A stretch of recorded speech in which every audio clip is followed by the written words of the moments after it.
Mina Kimes, okay, the X Factor for the New Orleans Saints. Mina recently did a X Factor for every NFC team. We are only going to watch the Saints part. JP Acosta is also going to be joining her on this video. All right, so we kind of talked about this in the video recently of who some breakout players would be. It's kind of the same answer. Like the X Factor to me is the guy who, if they have a great season, the Saints will have a great season, or who could really be a difference maker. Obviously, the quarterback position is the easiest one and probably the right one. I mean, like if Tyler Shuck is CJ Stroud or who, like a dominant, well, not dominant, but if they're a really good above average rookie quarterback, yeah, that is absolutely going to be the most impactful possible answer. Similar to Spencer Rattler. Spencer Rattler is the starting quarterback and he's really good. Guess what? Saints will probably be really good. Okay. Those are the right answer. Those aren't the most compelling answers. It's probably what they'll talk about. I think some X factors you could throw in there. I've said Trevor Penning before. Trevor's a guy who was a bust at right tackle / left tackle, but he's moving to guard. If he can have the resurgence that Mekhi Becton did last year, similar situation, and Trevor Penning can be above average at guard, all of a sudden the Saints will have Talise Fuaga, Kelvin Banks, Eric McCoy, and Trevor Penning, which is an insane offensive line. And then, Cesar Ruiz, we kind of know what Cesar is going to do. We know where Eric McCoy is going to do as well, which is be one of the best centers in the NFL. But 2 years ago, the Saints had the worst offensive line in football. And depending on Trevor Penning's guard play, all of a sudden, the Saints could have not just one of the best offensive lines in football, but one of the youngest. And it can be a real dominant force for this team moving forward. And if it is good, I'll tell you this, if the offensive line is good, if Trevor Penning is good at guard, it's impossible to be a bottom 5 team with a top 5 offensive line. That doesn't happen. So just that alone, having a dominant, above average, elite, really good, whatever word you want to say, offensive line would catapult the Saints up into that, out of that worst roster, bottom 3, bottom 5, and more into the middle of the pack conversation. So I'm going to say Trevor Penning. They'll probably say the quarterbacks, which is right. But let's see. The Saints. Ooh. And boys. Can you guess who I'm going to pick? I have no idea. Right, because it's like, what is the Saints season about? What are you hoping for? What matters here? I thought about this for a while. Now, I will say, there are a lot of right answers. Like Juwan Johnson's a good example, where Juwan Johnson, to the untrained eye, might just be, oh, well, he's just another tight end. It is what it is. But if he's being utilized as this in-between wide receiver tight end hybrid, and he's expected to kind of be the quote-unquote big body receiver that people are clamoring for, seeing how Kellen Moore can use him is absolutely an X factor. You could say the same about like 4 different defensive backs. You could say the same about Danny Stutzman. You could say the same about, like, there's so many players on this team that could be the X factor. Kellen Moore could be the X factor. And I'm thinking about this to the extent of like, what would a successful Saints season look like? And I went with Chris Olave. Yeah, he's a good one too, because Chris Olave, a lot of people, including me, going into last season, were talking about Chris Olave as a top 15 wide receiver, top 20 wide receiver. He gets hurt. He comes in healthy, been looking great through OTAs. He's got Kellen Moore now. He's, a whole different situation. Chris Olave could take a step back into that top 15 wide receiver conversation. And yeah, if he is that with someone like Kellen Moore, yeah, that absolutely could boost the Saints offense. So that's a perfectly fine answer. Chris Olave, to me, like, there's the expectations for the Saints season are very low. Yeah. But both in the short term and the long term, if the goal is to figure out who the pieces are that we can trust, build around, there's actually, a core of young players. Olave is best player out of 10. I mean, he at his peak has looked like one of the better young receivers in the NFL. Yeah. Over the last 3 years, he's 15th in yards per route run, above Mike Evans, Drake London, Zay Flowers. He is a true 3-level threat who can beat man coverage. And this is, So last year, so he's also has, we should say this, 4 confirmed concussions, which is the big question mark. Can he stay on the field? Does he want to stay on the field? Is it in the best interest for him? Something that kind of struck me, I looked this up because I was curious. Last year, when he did play, he played some, he led all receivers in NGS burst rate, which is how fast a receiver gets in a second into their route. NGS is next gen stats, by the way. He still got the juice and the goods. By the way, Rashid Shaheed is also up there too. So I just feel like if he can be healthy and look like Chris Olave, suddenly you're like, okay, we got something on offense. I've said this before, and I'll say it again. It is my show. But the upgrade of injured players who are now playing cannot be, you can't look away from, you can't say, oh, it's not a big deal. You know, going from Dante Pettis and MVS and Kevin Austin and who the hell ever to Chris Olave, when you hear those numbers, those metrics, like that's what you're getting. You know, you're getting a top 15 level guy with some insane route running metrics. He's back. You know, like, no, we didn't sign a free agent. No, we didn't draft a wide receiver, but we are getting, well, we did sign Brandon Cooks, but we are getting a brand spanking new 1, 2, and 3 wide receiver in Chris Olave, Rashid Shaheed, and Brandon Cooks. So to just look at the Saints and say, well, it's the same team as last year. Well, they were horrible last year. Well, who cares? Whatever, is completely false. I mean, it really just is completely false. Just like Eric McCoy. To have, I mean, think about that upgrade. Like, really think about the offensive upgrade of having Chris Olave, Rashid Shaheed, and Brandon Cooks over who were some of the receivers were last year. Think about having Eric McCoy healthy over some of the centers from last year. Think about having Alvin Kamara healthy over CEH and Jordan Mims and Kendra Miller. Don't forget, ladies and gentlemen, in 2 of Spencer Rattler's starts, he also led the team in rushing. Okay, like, there was a lot of problems. So now you're getting all of those players back. Can't be ignored. It doesn't mean the Saints are going to win 10 games, but there is talent there that wasn't there last year. And I think Olave is going to be important for whoever is going to be throwing the ball for the Saints, because it at least gives you a reliable target on the outside. I'm curious, like you said, with all the concussions and all the injuries, I wonder how much you kind of run him over the middle of the field, which was a big point in the Clint Kubiak offense. But with Kellen Moore, do you play him more like a bigger guy like A.J. Brown, who did a lot of the slants, middle of the field stuff, or do you play him like Devontae Smith? And I think if you have a guy like... Here's the answer. You play him like Chris Olave.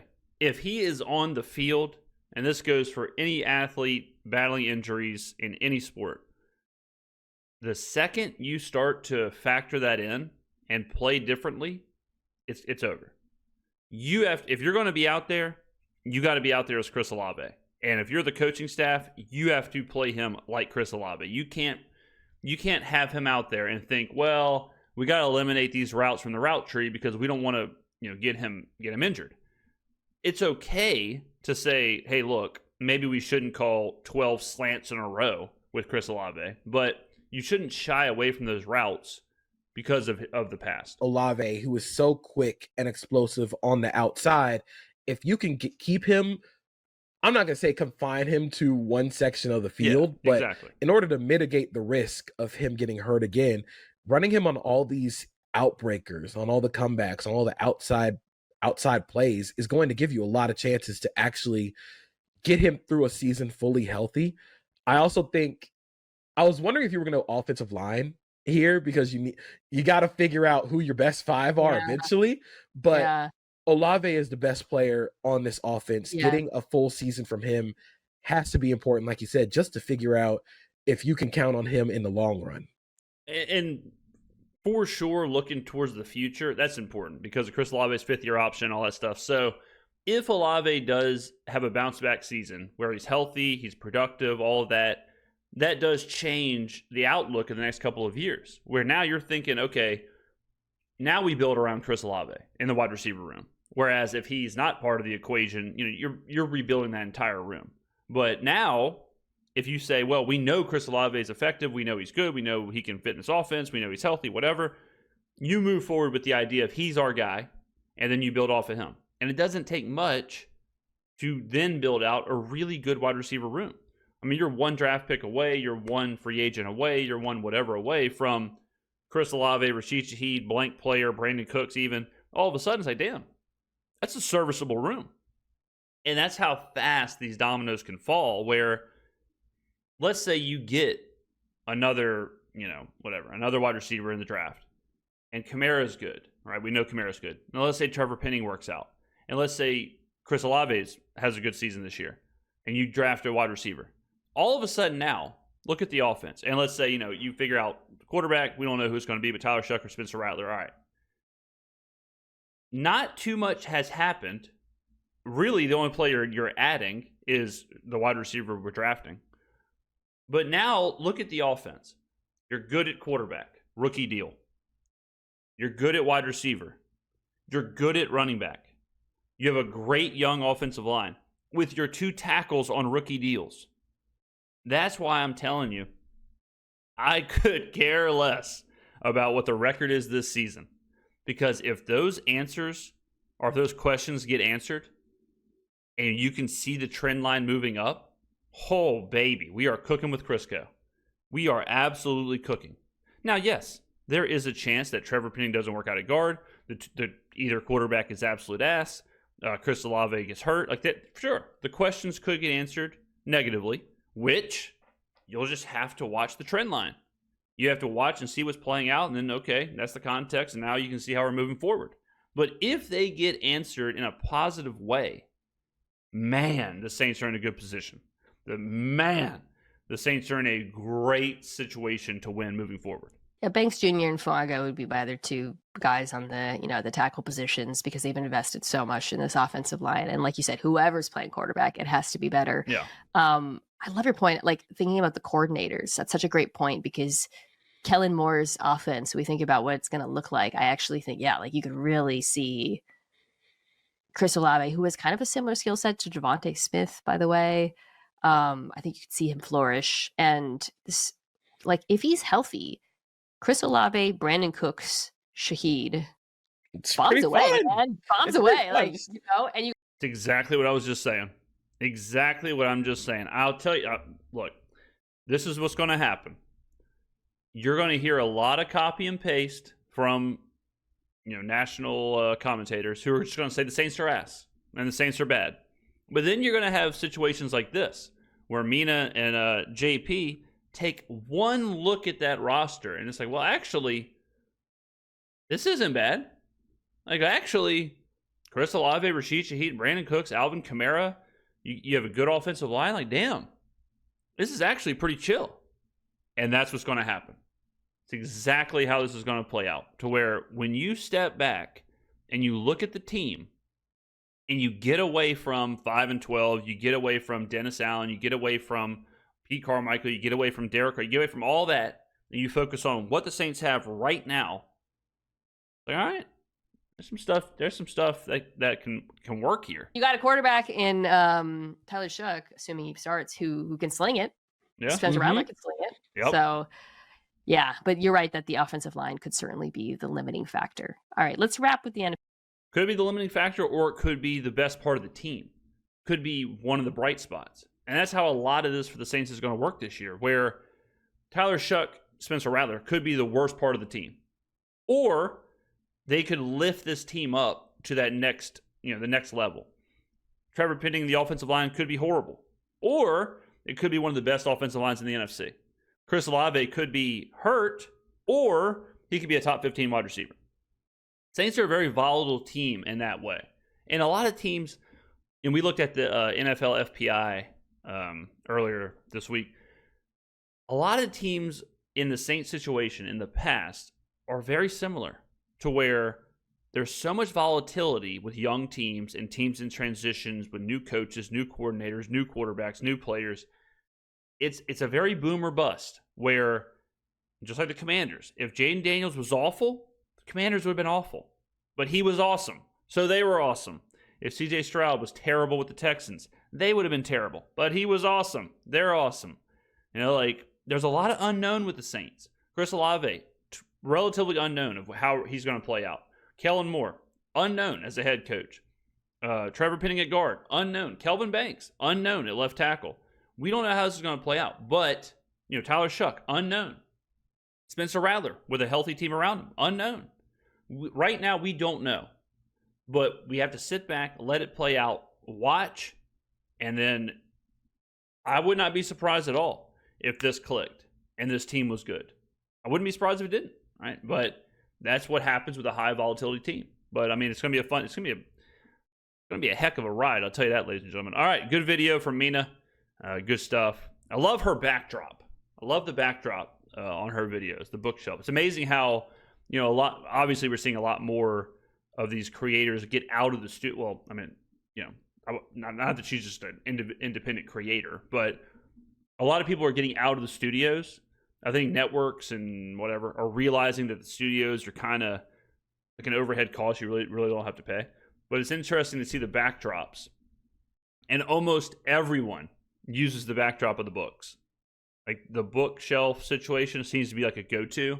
But I do like her backdrop. It's very Joanna Gaines kind of like how there's, little bits and pieces here that fit. So good stuff. All right, ladies and gentlemen, who is your X factor for the New Orleans Saints coming up into this season? Thank you very much for watching, and I will see you in the next video.